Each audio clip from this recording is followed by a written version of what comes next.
Hi, welcome back to the Chasing Tone podcast. Max is on his phone. I'm Travis. I'm Max. I'm Brian. No, you're supposed to say I'm on my phone. I'm off my phone. He's off his phone. Sure. No. That's like you're important. You're busy. You're like, oh, hold on. Yeah, in a minute. Give me a second. Yeah. More important things to do, monkey. So let's jump right into it. Unless you got anything. I don't jump. Well, here we go.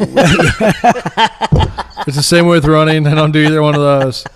That's why I don't play basketball or pole vault or any sport. or long jump or any sport. Yeah, it's true. Well, I was good at football. Yeah. And discus. A discus. Is that really a sport? It is. I know. It's basically like a frisbee, but really heavy. Or a shot put, which is like throwing a cannonball. So you're like Nevin. But cooler. Nevin plays. And older. Yeah, Nevin is into this ultimate frisbee. Nevin is our video intern. He's video. What, is he an intern now? He's not an intern. He's He'll just always an employee, be an intern. right? Oh, he'll always be an employee. He's a high school kid that's basically using this as a catapult to get a real job. Okay, yeah. Because he doesn't want to end up like a bunch of musicians on a podcast. Yeah, he's like, nah, I'm not being like you guys. But yeah, attaboy. But he's really into the ultimate frisbee, and he's always making these videos on his Instagram. He calls it ultimate. Yeah. He just paraphrases #ultimate, right? Right. But which used to be I just call it frizz. That used to be a sandwich at Dairy Queen. Oh my dad, it was so good. but anyway, so he calls it ultimate, and he's always doing these trick shots with his frisbee. So he's like throwing it over his shoulder into a basketball goal, and he edits the video with music, and it's really funny. Yeah. So I always tell him, dude, I could do it, and I try to convince him that I'm serious, like. So I always write, set it up. Right. So every time, if you see anything on Nevin's page about ultimate frisbee, it always says #set it up. I see that. That's what it's from. I was around when Hasbro invented the frisbee. They didn't invent it. It actually came from a pie plate. You came from a pie plate. Pipe.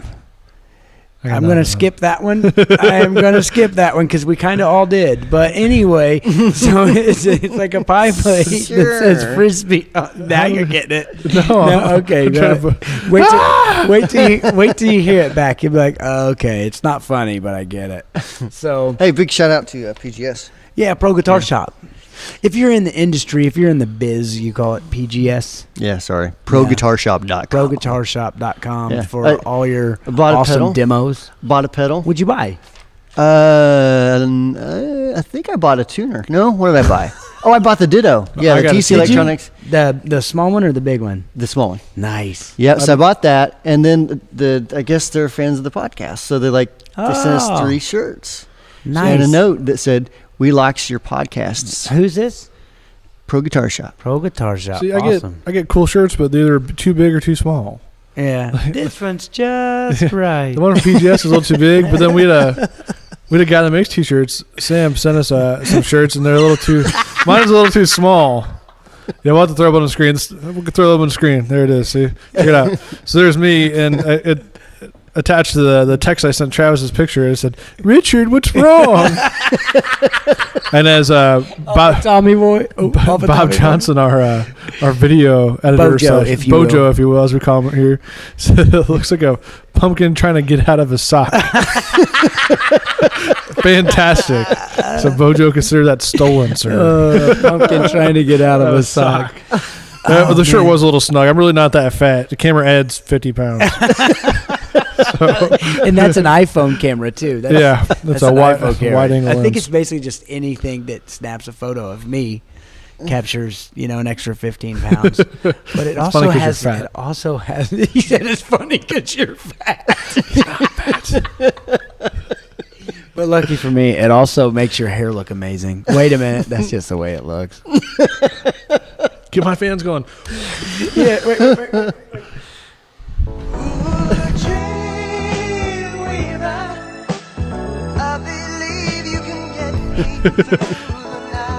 Okay, I just blew a fan on the microphone, so that probably sounded terrible. Probably like. Okay, so a lot of good stuff. I really don't know where to start. Here's a really simple one. It's addressed to me, but I think it's to everybody. It says, Travis, what are your guys' thoughts on offset guitars such as Jazzmasters and Jaguars? Would you ever buy one? The Don Gross Electrojet. Come Hands on. down. Yeah. If you don't, have you ever seen this guitar? No. It's an offset guitar. It's sexy. Oh, man. It's just cool. I think if I had one, I'd probably round the back, maybe around the top corner, Just the one bottom. side. Yeah, Yeah, the make other it a side. Telecaster. Is that I'd what you're make it into a Then Telecaster. you put a bender and then I had to hit you in the Put a face. G-bender in it, call it a day. You know? But no, that's one don't get me wrong, I love the Jazz Masters. I love all that stuff. It's great. They're great. And I've actually thought about getting one because I don't have anything like that. yeah, I played a Mexican one that was really nice. But I actually drove. Okay, you know those guitar geeks that will drive to the ends of the earth to go play an amp or a guitar or a pedal that your local store doesn't carry? That's me. Yeah. I've driven to Chicago, which is what, 4.5 hours? That's more than me, but I've driven to Kentucky before to look at an amp or something. Yeah, I drove to. There's a place in Cincinnati, and it would be way better if I knew the name of the place. But Oh, I love that place. yeah, but there's a place in Cincinnati that carries Gross guitars, Hahn guitars, which are incredible. HAHN. I don't know if you know them. Hahn guitars are incredible. But I drove all the way there to play an Electrojet. So yes, I would definitely buy one. That's true. Yeah, because I was gonna buy one, and I had to figure out if I wanted 2 humbuckers or 2 P90s. And P90s. the P90s just they breathed. I need some P90s. Breath. You do need some P90s. I don't have anything with P90s. See, I need a couple different guitars. I need some different pickups. See, I see. I've got your 8 wife. Telecasters. I see your wife off screen, Giving me and the dirty she's look. and she's giving you the eye because the you're saying finger. you want to. No, not the finger. She's not giving the finger, but because you're saying you want to buy all this gear. I'm just gonna buy the cheap versions. People give these to me. Hashtag write off. Hashtag divorce. Oh, you don't drop the D word, bro. I traded a pedal for it, honey. I swear. Yeah, I Just one swear. pedal. Yeah, one pedal for this $4,000 guitar. But so that's my. I mean, I know you like the Electrojets a lot. What was that one? Is it the Toronado? Not Tornado, but the Toronado. I think it's a Fender guitar. That was a car made by Oldsmobile back in the 80s. That's Torino. Oh. But anyways, I think it's the Toronado. You know Josh Clark? Yeah. Yeah, that guitar Yeah, he played. yeah. It's a Fender Toronado, I I haven't think. played one yet. Yeah, but I think that's a real thing. What is Daniel? Daniel of WGS has a cool one. It's like a I think he made that. Like, Telecaster / Jaguar. yeah, but Cool. it's an offset guitar. You know, the yellow one. Yeah, he Yep. tunes to like new standard tuning or something. It's like 438 instead of 440 or no, something. no. It's like I think the low note's a C or something. Oh, gotcha. It's better Yeah. than the old standard. So, sorry, I'm getting text messages because I'm so popular. Who's more important now, Monkey? Yeah, right. So the no, podcast. the offset guitars thing, I dig them. I don't know. I've never had one. So you can send us 3 and we'll play them. Exactly. Yeah, Pro Then Guitar we'll let Shop. you know. Yeah, look at it. It was like, we gave you T-shirts. Don't push your luck. No, Brian's like, well, let's see. They gave us a T-shirt. That's the same as a guitar. Just send us a guitar. I'll send you my 3X back. No, I'm joking. I Yeah. like it. But no, yeah. Throw that picture of Max back up on the screen. That's awesome. Yeah. Now those who are listening have to watch the YouTube. If you don't laugh, you have no soul. I'm kind of funny. Okay, let's see here. This one is for Brian. You said this was probably just going to be a really quick one, but super easy one. Derek Evans. Oh, that was Zach Connor that asked about the offset guitars. Oh. But Derek Evans, I was wondering if you had a compressor on at the beginning of the chain. Wouldn't the compressor make turning down the volume knob on the guitar kind of useless? Wouldn't it just bring the guitar volume up or down? Maybe I'm not getting something, but my compressor seems to do that. Can this be helped? Yeah, it's kind of part of what compressors do. That's what I was going to say. So I mean, that's why we use a blend knob to get more dynamics on our compressor. If you have a compressor that doesn't do that, then it may very well try to bring up that volume to be at And that's the thing too. I've noticed, like in the studio, there's a type of compressor called I think Imperial Labs makes it. It's called the Distressor. Mm-hmm. It's incredible, but that's the first compressor I ever really got to play around with. That was just on another level. Mm-hmm. You know what I mean? And that was the first time that I noticed, wow, when I use my volume knob on the guitar, it actually still works. Mm-hmm. You know, but keep in mind that was before I really tried compression. Right. And that being said, that's why I said as a question for Brian is, I really don't use compression. And I've had a couple people ask me, why doesn't Travis use a compressor? And a lot of that is because I use 2 dirt boxes going into each other, and I almost have one on always because I'm not fortunate enough to be able to play with an amp on 7 or 8 all the time. Right. You know, and if you do, it's a Princeton, and then you just lose that. You know, I don't know, like. I wish I had like a 20-watt amp, like a Marshall style amp that I could just peg. But but then you're still getting compression when you add dirt in front of it. Yeah. So I think I use compression to cheat more than anything. Like whenever you're playing something fast and I know that I'm sloppy, so I just kick on a compressor and it makes everything sound fluid. I don't know. I don't have that effect, but I mean. You always sound like that even without a compressor. You always sound sloppy. No. You always sound fluid because you do the open string thing real well. You know what I mean? I do it, but I wouldn't. No, okay. Well, I'll say this because you won't accept the compliment from somebody that from somebody that can't/doesn't do that. When I hear you do that, it sounds really good. Oh, okay. See what I'm saying? Sure. So like it's just out of my wheelhouse or whatever. Speaking of wheelhouse.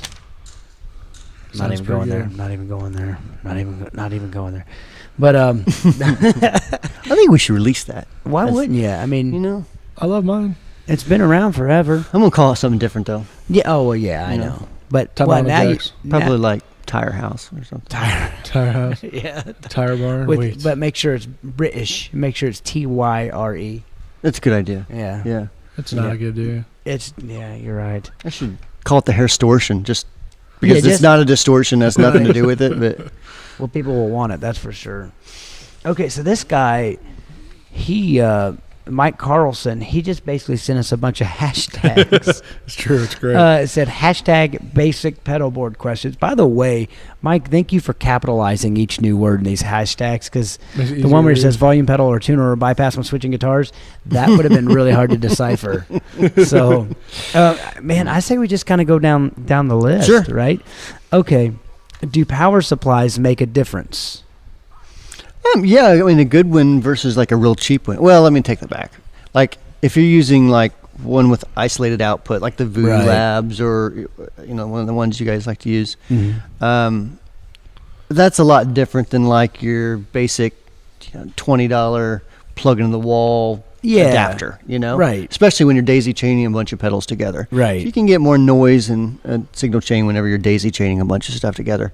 So, I mean, that, from that standpoint, then, it matters quite a bit. From brand to brand, I think most of them pretty much do a lot of the same sort of things. Right. And I don't know. I mean, like you said, the only thing that really, and Max said this in the beginning, said really the only thing that really matters to him is isolation, right? Yeah. Exactly, yeah. It's some DC brick stuff, especially if you start running digital and analog together. Yeah. Well, and that's what I was going to ask you, because you recently switched from a DC brick to the fuel tank, right? I did, yeah. So have you noticed anything? Not a single thing. They're pretty cool. It's a lot different than DC brick. The cool thing about DC brick, if you're using it's basically just a glorified daisy chain. If you're using like all analog pedals, it's great. As soon as I start throwing a digital delay in it, you'd start hearing like a pop with a delay. Pop. Okay, pop, so pop, you have noticed something then. Yeah. It's only with digital pedals and analog mix. But with a fuel tank, I have no issues with it. That's great. I'm not a big fan of daisy chaining digital and analog pedals at all. Or, I don't want to daisy chain digital pedals together either. Right. Because you can get a lot of noise in doing that as well. So I try to run, Max knows this, I try to run every pedal that has a digital chip in it with its own isolated output. So that means if you're using a digital component to turn things on or off, it might be a good idea.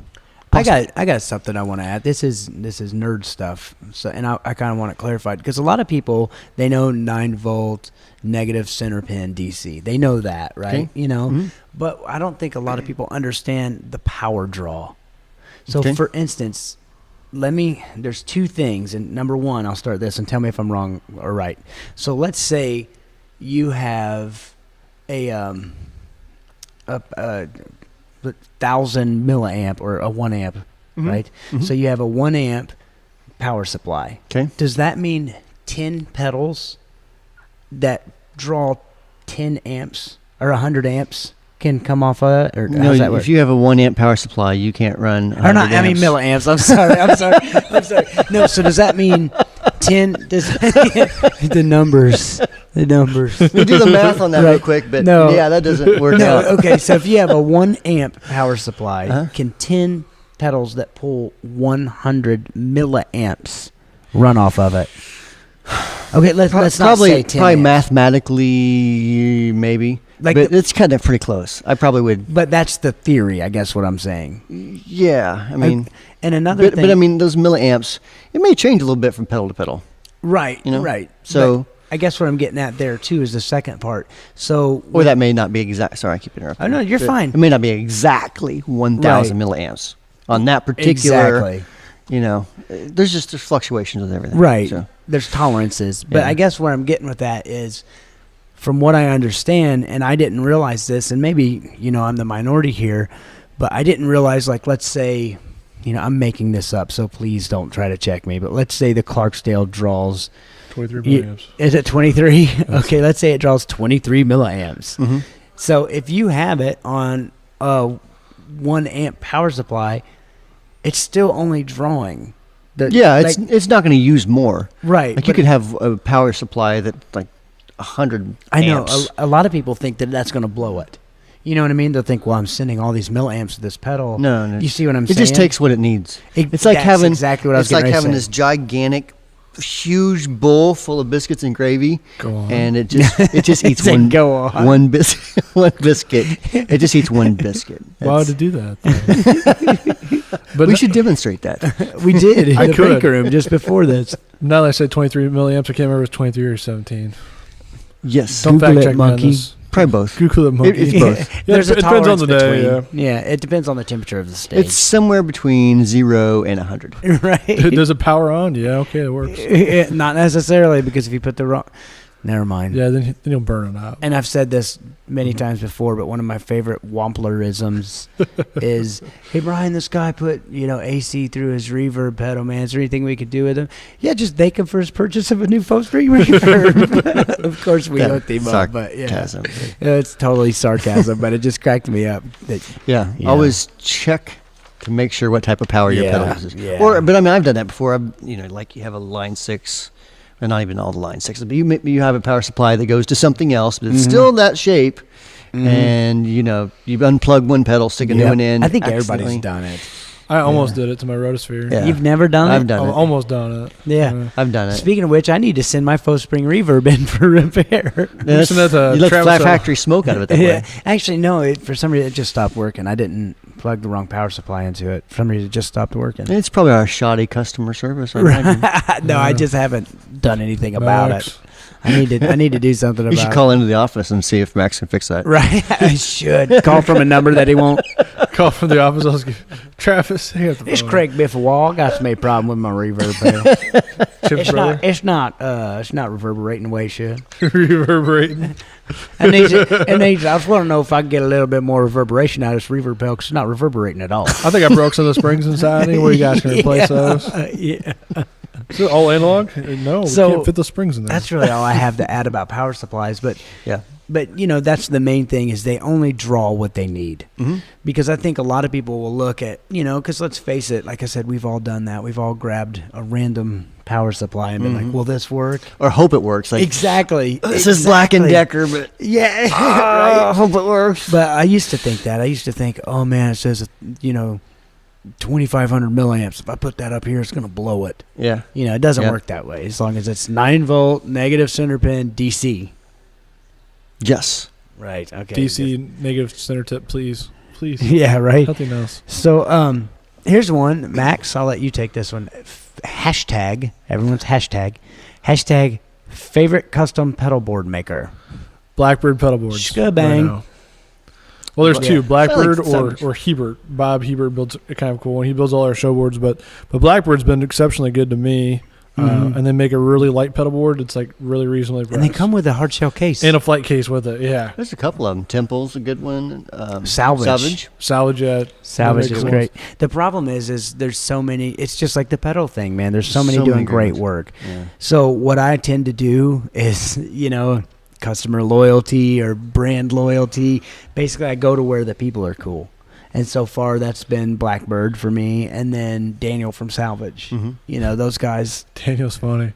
Yeah, so he wears unicorn shirts. Yeah, he does wear unicorn, and he loves cats. But true story.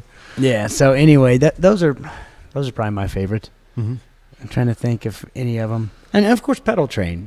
Yeah, Pedal Train. That's what I have. I have a Pedal Train. That's what I use. Bob Hebert stuff, and I use the Pedal Train. Yeah.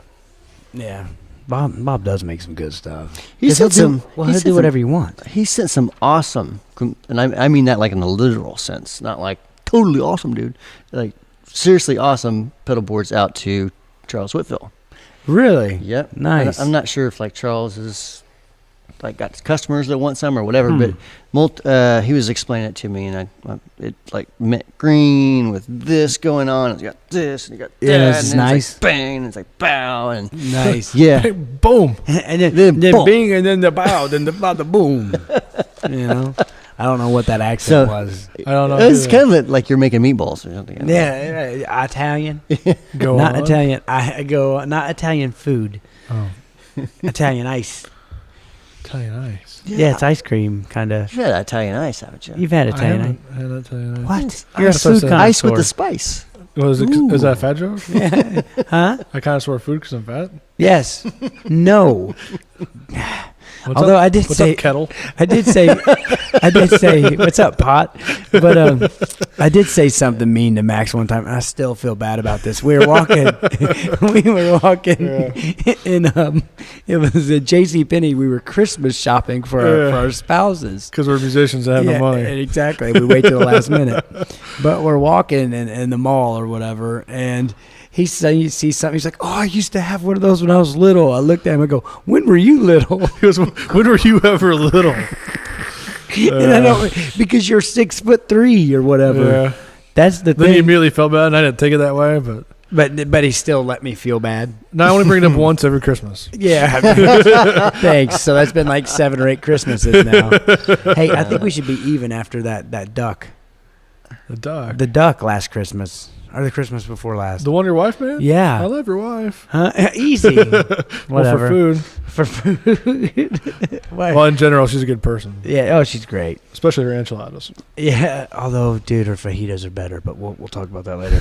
So, hashtag wireless unit at amp or on pedal board. Hashtag multiple cable runs. Mine, I use the G30. So I just keep mine right on my board, the Line 6 G30. It's fairly small. It's pedal sized. Is it? Yeah, it's pedal sized, and I just like it that way because it's one less thing to have to hook up. I like to make my own pedal board with just the old school great big. Right. Yeah. In fact, I just like set it on top of your amp. Oh yeah, But- it's got its own pedal board. No, I don't use wireless. So Yeah, that I do on certain gigs, but I always keep it on the board. Just because I don't want to plug something else in the back of my amp and then run cables, like he said, the long cable run. the gigs I'm at, I'm like 3 feet in front of my amp, and I have maybe a foot in front of me to the monitor. So Right. where am I gonna go? Or an analog wireless system. What do you say? Analog wireless. Actually, Just there is analog wireless. UHF. UHF, yeah. Come on. It's in black and white. Come on. I'm so confused. What's UHF? It's a movie starring Weird Al Yankovic. I still need to see that. You get to spin the wheel of fish. You get to drink from the fire hose. Nothing? Badgers? We don't need no stinking badgers. You have to watch UHF. I'll have to watch it. It's got Kramer in it. Yeah, he's Stanley Spadowski or something like that. Isn't that his name? I think so. That's great. Awesome. Yeah. Oh man. But so that's pretty easy. Yeah, I'm not gonna. That one's too easy. Okay, what's on your pedal board? Hashtag what's on your pedal board. So mine kind of depends on which day of the week. I've turned into Brian Wampler. Yeah. So I'll let you take that. I know we've talked about it before, but go ahead. Oh, my pedal board right now is 2 prototype Velvet Fuzzes. Come on. Velvet. I would call it Velvet Deluxe. Velvet Fi? Plural. Plural? Velvi. Velvi. Velvi, maybe? Velvi. And then I also have another fuzz that would be a prototype. And then I have a Plexi Drive Deluxe. And I have a Fotape Echo. And a tuna. A tuna fish. You're going to be mad at me, but I've been trying different pedals out because I never get to try different stuff. But I don't have very many Wamplers on there right now. You didn't before. Huh? Yeah, I do. Yes, I do. I'm teasing you. But no, I have. I like prototypes, man. I like taking prototypes. Oh yeah, that's the thing. And to me, I like prototypes too because it's new. You know what I mean? It's something new. And my thing is I just bought that Archer, and then I got that big muff, the Russian one or whatever. Mm-hmm. So I put that on there, but that kicked a love pedal off the board. The Archer did. So which love pedal was it? Eternity, yeah. Remember that time they tried to take something like a knife and scrape off the number on the op amp, and we could still tell what it was because the guy that scraped it off didn't scrape it off as well enough. On your Eternity? Yeah. You did? I don't remember that. Yeah. We opened it up and looked at it, and we were like, what are all these scuff marks on this op amp? Nerds. And you could tell somebody tried to I think Sean was sanding, or something. I guess it was Sean was sanding them for a while. Maybe that's what it was. But yeah, but you could tell it had been tampered with. You could still tell what it was. Yeah, I mean, there was a time when I don't know, I guess the DIY era, where like love pedal and a lot of guys were actually sanding off the numbers, and maybe they still are. I don't know. Okay. Dude, can I tell my Klon Instagram story? Come on. If you want to. Okay, it's funny. It's a total joke, but I'm sorry. This was one of the times where I wrote something. I'm like, oh, man, that's funny. So if you follow Klon, it's at Klon Centaur. If you follow that page on Instagram, they just posted the guts of the number 1, 001, the very first Klon Centaur. And most of you listening will know that, the goop. Right. Those were all gooped and with black epoxy. Yeah, so basically, if you don't know what goop is. It's just black epoxy. You can't see anything. Yeah, they cover the circuit with it. Right. So looks like tar. Yeah, so hopefully your pedal never fails, and hopefully it never needs repaired. But anyways, so I wrote on there, I said, man, looks like you spilled something on the circuit. Bummer. Those could be worth a lot of money. That's funny. Hashtag funny. FUNKNEE. Funny. Funky. No, funny. Oh, yeah, I guess it kind of is. Funk knee. Yeah. Yeah. Very nice. Yeah. Whatever. I'm still use it. Hashtag funny. All right. So yeah, that. Man, that was a good one. Yeah, good. We got through a lot of stuff there. Mike Carlson. Yeah. So Carlson. I'd like to hear, your guys' thoughts and comments on all this stuff. Did you ask Max about what's on his board? What's on your board, cuz? I said real quietly, like, my board's pretty cool. Did you? Yeah, so we paid attention. Listen back or something. I'll turn that up in the mix, everybody. Wait, I do gotta say something. What was that one podcast? But somebody said something like meet and greet, and then Max goes, I never noticed it till I listened back. Max goes, I keep doing some laughing. He goes, meat. It was like real quiet in the mic. So, and I heard it when I was listening back when I was editing it. And you and I missed it, which I think actually made it funnier. Is that what it was? It was meat. Yeah. He goes, meat. So what's on your board? No, right now I got sometimes we're in a wall, sometimes I don't. I run into a TC Polytune 2, the mini one. And then into an Earthquaker of the Depths. And then into the Velvet Fuzz. And then into the JHS Morning Glory. Into Fuzz first? Fuzz first, yeah. Mm. And then I use the Morning Glory into the pedal you guys got me for my wedding. The 2-tube Screamers one closure. Which is kind of 2 Clarksdales. Yeah, it's like 2 modified Clarksdales, yeah. And then from there I go into Wampler Prototype Delay. The wheelhouse, if you will. Oh, yeah, the Skyline wheelhouse. Whatever you want to call it. Skyhouse wheelline. And then into Hughes and Kettner Rotosphere. Nice. So I don't want to hear it. I got just as many Wampler pedals on my board. I got the Clarksdale and the Fotape Echo. Mm-hmm. And the Velvet Fuzz is always a staple, but I just took it off to try the muff. You know what I mean? But don't get me wrong, the big muff's really cool. but for what I play, I just like the Velvet Fuzz better. Yeah, I love the Velvet Fuzz. And of course, I'm going to be a little biased toward it because that was like the fuzz sound I heard in my head, and Brian made it happen. So it's like it happened to me too. No, I think last podcast too. You guys were talking about. I did the same thing. You guys were talking about. You're like, yeah, we went through that. You went through that process with me, Travis. I'm like, yeah, I never went through the process. That's gonna be awesome. One day. Here's the thing. Like, I'm not trying to be rude, but come to him with something unique. Like, you know what I mean? You know what you should do is like this clean boost type of thing. It's got this really good mid-range, and you just barely turn it up. Like, that's a climb. Yeah, that's basically what I'm saying. But like, I came to him and said, dude, there's a fuzz tone that I've never heard. It's in my head, but I've never got it, So I had the double tube screamer, but now I have one, so. You didn't make your thumbs down. There it is. All right, then I'm glad that's your microphone and not mine. So if you guys, like spit. If you guys have any questions or comments, please leave them in the YouTube comments if you're watching the video. If you're listening to it, send them to podcast@wamplerpedals.com. Check us out on Facebook, Chasing Tone Podcast, and Instagram, Chasing Tone Podcast. And Yik Yak and Yelp. And Yelp. No Yelp. No Yelp? We should be on Yelp.